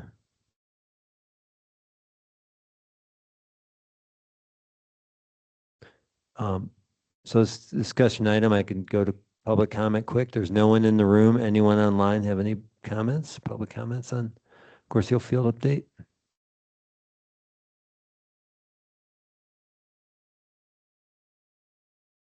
Hearing none, I'll bring it back to the board. The staff requests input on the following. Are there any additional aspects of Gorse Hill Field the board would like tracked in future updates? Or are there considerations the BOT would like the staff to include in the 2026 work program for Gorse Hill Field? I'll just speak for myself. I personally don't need any additional aspects of it tracked in the future. It seems like we're on a path that it'll need another growing season to just flatten out. I would just like to see, maybe an update of where things are next year. But otherwise, I'm good with how it's progressing. I know it's slow. We're all just a little slow up here, so it's to be expected, unfortunately. I agree with Nicole. I mean, hey, we started the evening with the SMS and tips projects was a little bit slow. We've been working on it for 5 years. So a couple of years for good grass is nothing. Cool. Thank you. And any other comments? Tanya, anything else?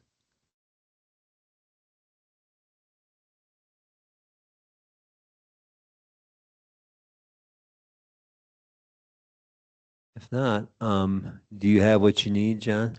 Yeah, we may try to come back in the spring and talk to you a little bit about additional landscaping we can do on the edges. There's some really cool wildflowers that are growing down there, and I think we want to promote that on the edges and build out the beds and continue that work. So maybe we could talk about that this spring. Great. Well, thanks, John. Appreciate the presentation. Any public comments on non-agenda items? No one's in the room, so folks online, any public comments on non-agenda items? Okay, if not, we'll bring it back. Other business. I would just give people a little heads up in a good way. Thursday, November 6th is the Warren Miller Ned Middle School, High School ski team fundraiser, Warren Miller showing. So if you want to make some chili or just show up and, support the teams and see a good movie. They sell tickets in advance. It does sometimes sell out. And potentially it sounds like we may have 1 or 2 locals in the movie this year, I was told is possible. So just another reason to see it. Any other business? Okay. Move to Right. adjourn. Second. Macy?